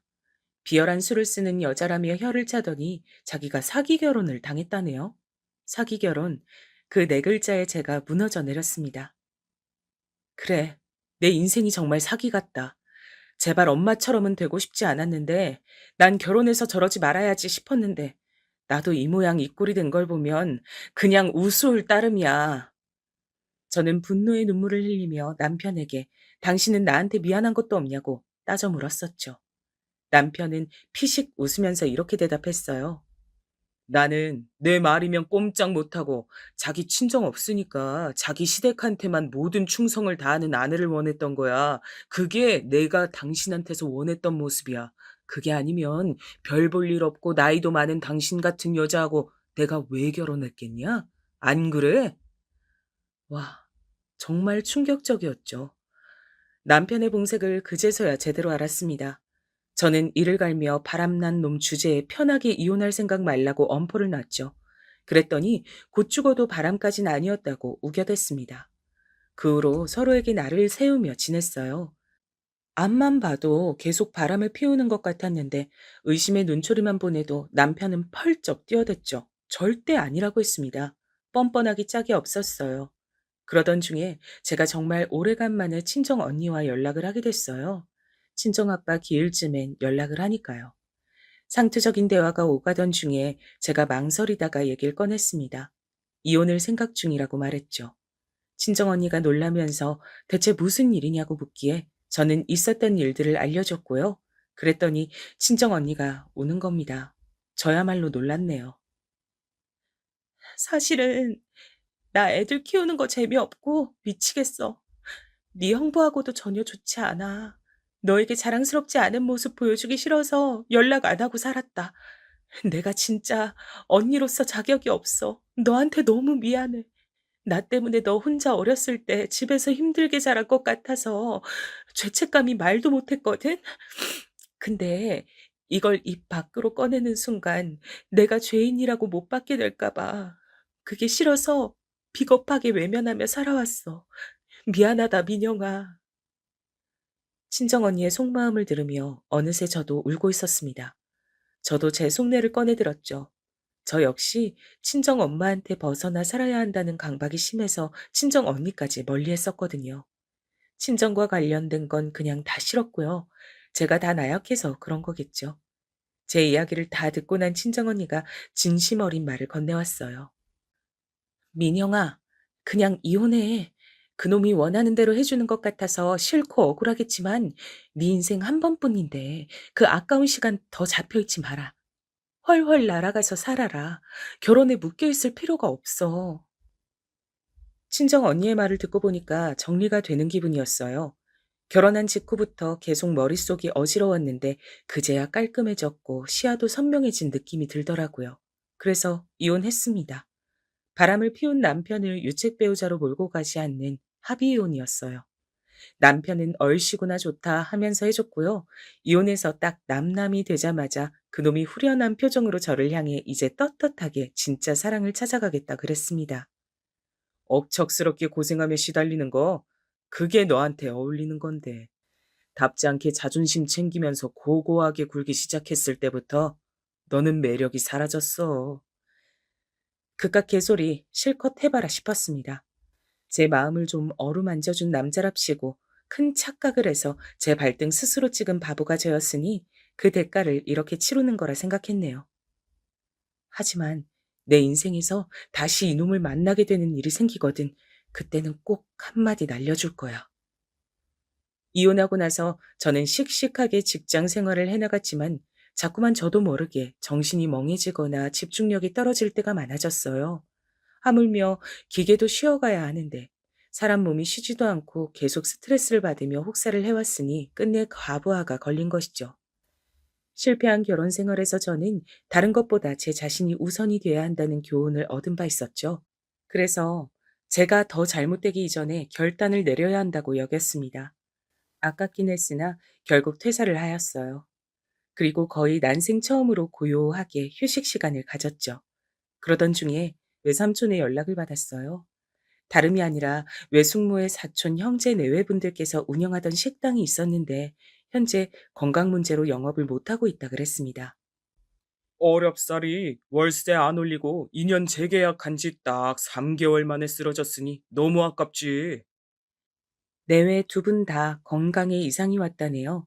그때 공교롭게도 식당의 주방 이모님 역시 자녀분께서 교통사고를 당하는 일이 생겨서 여러 가지로 식당 운영이 힘들었다고 합니다. 아직 자리 계약 기간이 1년 반 가까이 남았으니 아깝다고 혹시 제가 거기서 어떤 것이든 장사를 해볼 생각이 있으면 지원을 해주겠다며 외삼촌이 적극적으로 나오셨어요. 생각지도 못한 제안이어서 전 당황했는데 인생에서 이런 기회가 몇 번이나 올까 싶었습니다. 친정 언니도 저에게 회사보다 장사가 체질에 맞을 수도 있으니 한번 해보라고 그러더군요. 원래 그 식당은 쫄면, 만두, 볶음밥 등을 여러 가지 파는 곳이었고 메인 메뉴는 돈가스였어요. 저는 돈가스에 마음이 끌렸습니다. 회사 다니면서 무난하게 점심 메뉴로 자주 골랐던 게 돈가스였죠. 특별히 대단하지 않아도 왠지 사람 마음을 푸근하게 만드는 게 돈가스라고 생각해왔기에 저는 장가지를 쳐내고 메인 돈가스에만 주력하는 식당을 해보기로 결정했습니다. 간판도 새로 달았고 간단한 리모델링 작업이 있었죠. 상황이 정리되어 갈 때 원래 전에 일하셨다던 주방 이모님의 연락처를 받아서 모셔왔어요. 우리 딸이 사고 당해서 그땐 죽는 줄로만 알았는데 기적적으로 지금은 다 회복이 됐고 내가 다시 이만한 자리를 구할 수 있을까 싶어서 걱정하던 중에 나를 이렇게 불러주다니 너무 고마워요. 내가 정말 최선을 다해서 잘 해볼게요. 세련된 젊은 인력을 구하지 않고 제가 당신을 찾아주신 것을 주방 이모님은 무척 고맙게 여기셨습니다. 그리고 홀과 주방을 오가며 진두지휘를 해줄 직원을 뽑았는데 친정 언니의 대학 선배였어요. 결혼하고 나서 경력 단절이 되신 분이었죠. 친정 언니와 대학 때만 잠시 가깝게 지냈다가 그 이후로는 왕래가 없었는데 우연히 얼마 전 서로 소식이 닿았던 겁니다. 그런데 이분이 바로 이쪽 동네에 살고 있다는 것을 친정언니가 알고서 저에게 연결을 해준 거예요. 선택은 저의 몫이라였지만 저는 이분을 뵙자마자 채용을 결정했습니다. 똑 부러지고 진실된 인상에 끌렸거든요. 이제 애들이 다 중학생이라 한숨 돌리게 됐는데 앞으로 더 돈이 들어갈 걸 생각하면 얼른 일자리부터 급했거든요. 하지만 경력 끊긴 지 10년이 훌쩍 넘었다 보니까 취업 시장이라는 게 쉽지 않았어요. 결국 식당 일 쪽으로 눈을 돌렸는데 컴퓨터 앞에나 앉았게 생겼는데 이런 일 하겠냐면서 저를 안 써주더라고요. 자신감이 떨어진 때 이렇게 좋은 기회를 받게 돼서 너무 좋아요. 다른 건 몰라도 계산이 빠른 분이어서 저는 정식 오픈 전부터 안심이 됐어요. 아무나 3년제에 나오는 게 아니란 생각도 들더군요. 그리고 짧게 나와서 땜빵으로 일해줄 알바생도 뽑았습니다. 나이로는 가장 선배셨고요. 이분은 근처 마트에서 고정 시식사원으로 일을 하시는 분인데 원래 다른 일도 병행하셨다가 그 자리가 없어진 후로 난감해하고 계셨어요. 고정 시식 일은 거의 주말에만 하니까 평일엔 할 일이 없으셨던 거죠. 나이 50 먹고서 아직 팔팔하다고 생각하는데 일자리 구하는 게 어떤 거든 쉽지 않더만. 젊은 사람 안 써주고 나 같은 늙은 아줌마 써줘서 정말 고마워요. 내가 젖 먹던 힘까지 짜내서 열심히 해버리다. 그렇게 저 포함 여자 4인방이 완성됐습니다. 저는 원래 그 식당이 휴일이 없었다던데 저는 화요일로 고정 휴일도 정했고요. 양도 푸짐하고 깔끔한 돈가스 하나만 제대로 하는 집으로 탈바꿈을 해놨어요. 첫 오픈을 했을 때 많이 대비를 했음에도 고작 두 테이블만 동시에 받아도 우왕좌왕하기도 했습니다. 실전은 확실히 다르더군요. 하지만 즐거웠어요. 저는 제가 내향적이라서 컴퓨터 앞에 앉아있는 시간을 더 좋아할 거라고 여겼는데 식당 운영이라는 게 은근히 뿌듯하고 보람되더군요. 첫 줄을 무사히 넘긴 후 4인방이 모여 앉아서 두런두런 대화를 나눴는데 다들 저한테 어째서 다른 세련된 메뉴로 하지 않고 돈가스 전문집으로 정했냐고 물어봤어요. 그래서 제가 마음속에 있는 솔직한 답변을 꺼내들었죠. 어릴 때 저는 화목한 가정의 상징이 돈가스라고 생각했었거든요. TV에 어떤 연예인이 나와서 어릴 적에 엄마가 돈가스를 사준다고 해서 나갔는데 치과를 가서 울고불고 난리를 쳤다는 일화를 풀었을 때 그거 보면서 가슴이 아렸습니다. 저에겐 저런 추억이 없었고 있었을 가능성조차 없었기 때문입니다. 그런 얘기를 하면서 저도 모르게 이런저런 가정사까지 다 풀어버렸어요. 그럴 의도는 처음에 없었건만 정 깊은 눈빛으로 절 바라봐 주시는 분들에게 홀려서 얘기를 다 해버렸어요. 점점 모두의 눈가가 촉촉해졌죠. 그리고 저는 다른 분들의 이야기도 들을 수 있었습니다. 나는 지금도 귀 한쪽이 잘 안 들리잖아. 12살 적에 친정아버지한테 별것도 아닌 이유로 귓방맥이를 잘못 얻어맞은 후로 이렇게 됐지 뭔가요? 나는 아직도 이 아픔이 서러워요. 나이가 들어도 가시질 않아요. 근데 더 아팠던 건 친정어머니가 그때 나한테 그러길래 행동을 잘했어야지 하고 혼냈던 거예요. 주방 이모님의 일화를 들으며 저도 모르게 분노로 가슴이 뜨거워졌던 것 같고요. 다른 분들에게도 하나같이 인생의 아픔이나 고충이 있었습니다. 저마다 인생 이야기들이 있더라고요. 서로의 이야기를 나누며 그때 많이 가까워졌어요. 제 결혼 생활 이야기를 들으시더니 다들 가슴을 치며 자기 일처럼 화를 내셨었죠. 저 대신 전 남편 욕을 시원하게 해주시는 직원분들의 뜨거운 반응에 저도 모르게 웃음이 터졌었고요. 앞으로 식당이 어떻게든 잘 될 거란 예감이 들었습니다. 첫 술에 배부를 순 없었기에 겸손한 자세로 차근차근 해나갔죠. 직원들과 서로를 다독이며 열심히 했어요. 그러던 때 정말 운명처럼 불청객이 등장했던 겁니다. 점심 장사 끝물 시간대였고 전 식당 뒤편에서 깍두기 담글 무가 담긴 포대자루들을 정리하고 있었습니다. 그러다가 한 포대를 끌고서 안으로 들어왔는데 어떤 손님 한 분이 다 드시고 계산 중이었으며 그 외에는 딱 한 테이블만 있었는데 주문한 후에 음식이 나오길 기다리고 있는 모양새였어요. 남자와 여자가 앉아있는 그 테이블을 본 순간 제가 화들짝 놀라고 말았습니다. 그 남잔 바로 제 전 남편이었기 때문이에요. 대체 여기까지 웬일이지 싶은 생각이 가장 먼저 들었고 맞은편에 앉은 여자의 정체가 다음으로 제 눈에 들어왔습니다. 기억을 더듬어 보니 확실히 그 여자가 맞았어요. 남편과 바람을 피웠던 그 여자요. 이혼 확정 이후에 알게 됐던 사실은 그 여자가 저보다 7살 어리다는 것이었죠. 남편하곤 그럼 8살 차이인데 대학 후배라는 변명을 댔었다는 게 황당한 부분이었네요. 그 망할 상간녀가 먼저 저를 발견하고 알아차리더니 피식 웃으며 전 남편에게 속닥거렸습니다. 그러자 전 남편이 한참을 일을 하고 난 이후의 모습인데다가 포대자루까지 하나 끌고 있는 제 모습을 크게 훑어봤습니다. 와, 세상 좁다. 여기서 이렇게 보네. 반갑다. 알바하나 봐. 알바 아니고 사장이거든? 돈가스 먹으러 왔음 곱게 돈가스나 먹고 가. 그 입으로 쓸데없는 얘기하지 말고. 아, 그래? 여기 장사는 좀 되냐? 이렇게 팔이 날려서 어떡해. 사장이라서 직접 고생하는구나. 대단하네.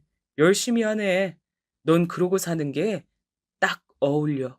네 자리 찾았다. 말본새만 참하게 하면 좋을 텐데. 전 남편이 떠드는 소리에 맞춰서 제 어이가 사라져갔습니다.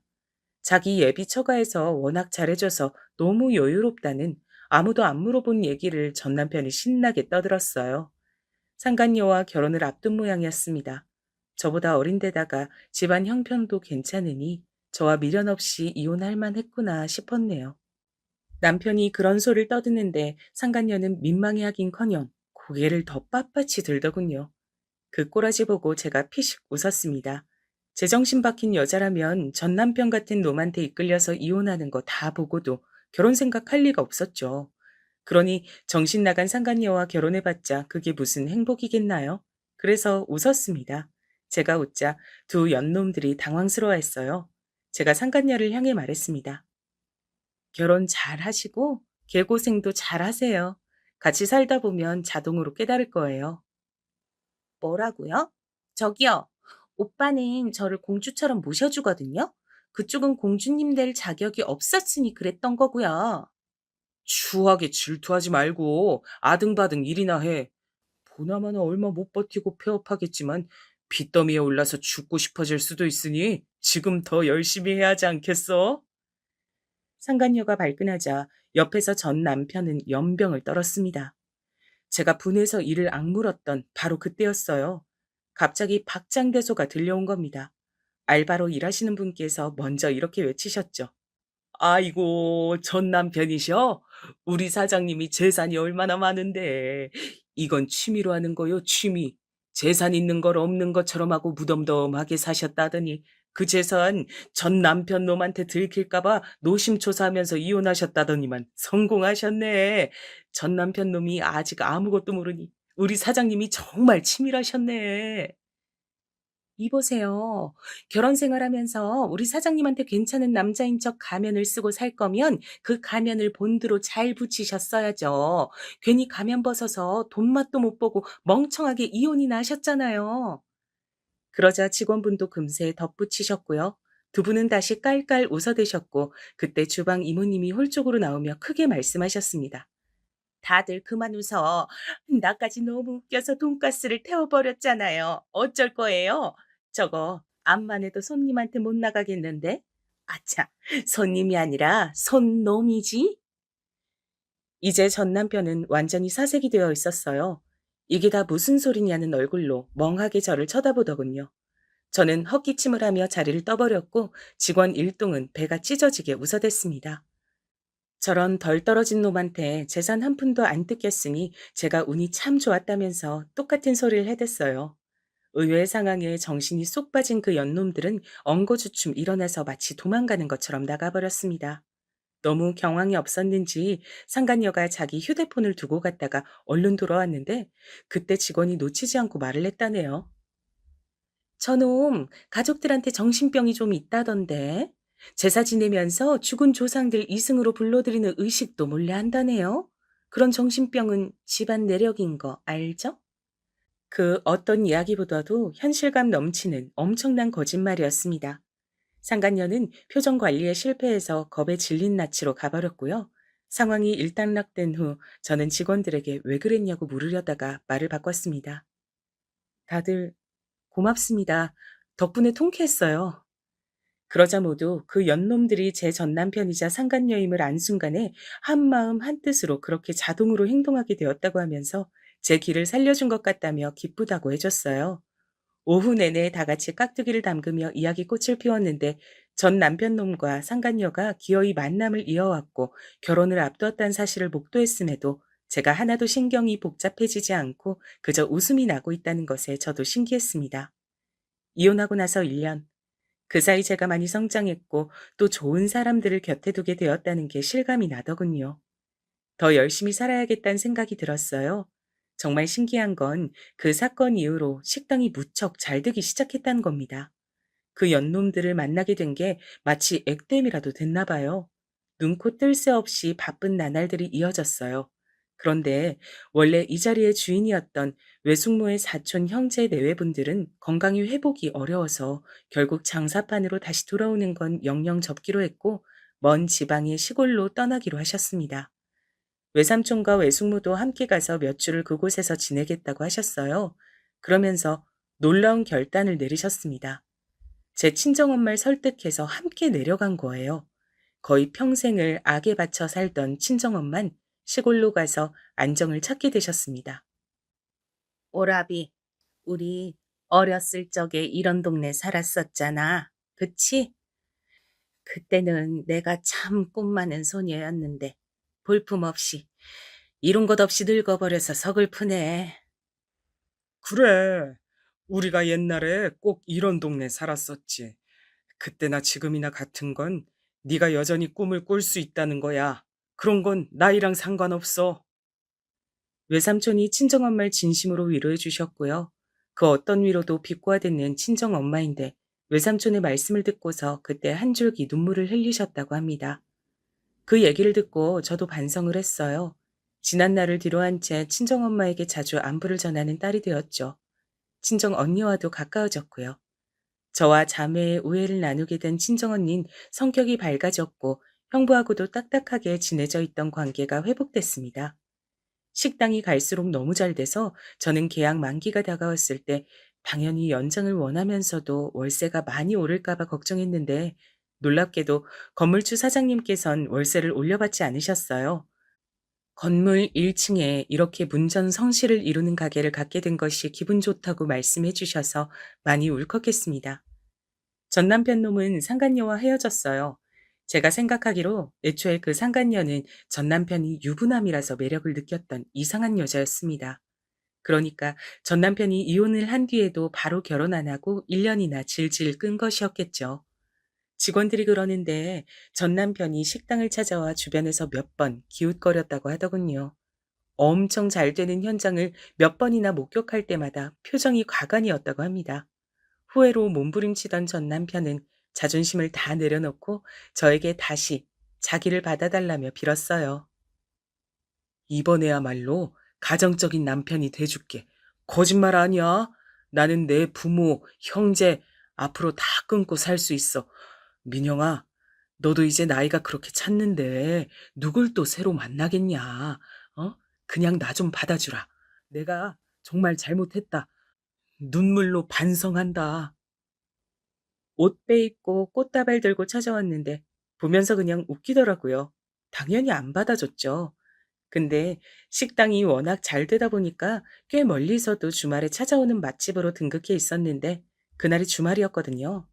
그래서 전 남편 놈과 같은 회사에 다니는 사람이 그날 마침 와 있었나 봐요. 입이 가벼운 분이셨는지 회사에 자기가 본 걸 소문을 쫙 냈다고 합니다. 전 남편이 바람 피워서 이혼했었다는 게 퍼진 것이었죠. 전 그 이야기를 시간이 좀 지나서야 식당에 온 다른 손님이 말을 해줘서 알았네요. 어쩐지 저한테 받아달라고 빌 땐 언제고 두문분출하더니 소문 때문에 스트레스 받고 이직 준비하고 난리치느라 정신없어서 그런 것이었더라고요. 이런 걸 보면 인과응보는 있는 법이라고 생각이 들었답니다.